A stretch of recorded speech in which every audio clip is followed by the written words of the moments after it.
আমি সিগারেট কোম্পানিতে চাকরি করি, আমি সিগারেট ডেলিভারি বা প্রচার করি, সে টাকা কি আমার জন্য হারাম নাকি হালাল? দেখুন,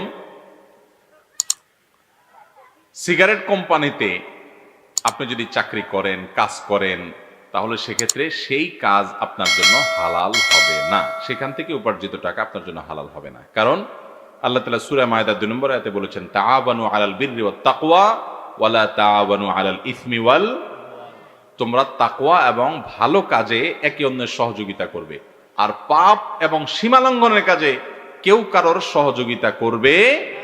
অতএব আপনি যদি এমন কোনো কাজ করেন যে একটা গুনাহের কাজে সহায়তা হয়, আপনি সিগারেট কোম্পানিতে সিগারেট বানাচ্ছেন, সিগারেটের প্যাকেজিং করতেছেন, সিগারেট মার্কেটিং করছেন, দোকানে দোকানে দিয়ে আসছেন, তাহলে এর মাধ্যমে সিগারেটের প্রচার প্রসার এটা পান যে করবে, সে ধূমপানকারীকে আপনি সহযোগিতা করছেন, তার কাজে হেল্প করছেন।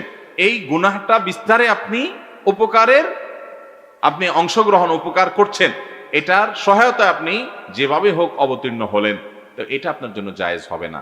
আপনি যদি একজন খুনি মানুষকে খুন করবে, আপনি ছুরিটা ধার দিয়ে দিছেন, আপনি জানেন এই ছুরি দিয়ে মানুষকে খুন করা হবে, আপনি ধার দিয়ে দিলেন, আপনি এটা আগায় দিলেন, সওয়াব হবে না গুনাহ হবে? ওই খুনের গুনাহের ভাগ নেওয়া লাগবে কি লাগবে না? ঠিক একইভাবে আপনি জানেন এই সিগারেট খেয়ে মানুষ গুনাহের কাজ করবে, ওর শরীর ধ্বংস হবে, অতএব আপনি সেটা মার্কেটে দোকানে দিয়ে আসতেছেন, প্রচার করতেছেন, মানে হলো ওই যে খুনির অস্ত্র আপনি ধারায় দিতেছেন, আগায় দিতেছেন, ওই রকমই হলো, অন্যায় কাজে সহযোগিতা হলো। এই জন্য এমন কোন চাকরি জায়েজ নাই যে চাকরিতে অন্যায় কাজে সহযোগিতা হয়। অনেক ভাইরা আছেন ইউরোপে পাড়ি জমায়, যে রেস্টুরেন্টে চাকরি করে, কি করে? মদ আগায় দেয়, বলে যে আমি খাই না হুজুর, আমি শুধু কি করি? আগায় দেই, ঢেলে দেই।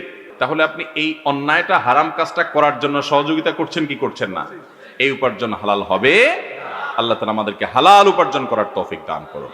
হালাল উপার্জন করবো তো ইনশাআল্লাহ, হারাম থেকে বেঁচে থাকবো তো ইনশাআল্লাহ। আল্লাহ তাআলা আমাদের সবাইকে আমল করার তৌফিক দান করুন।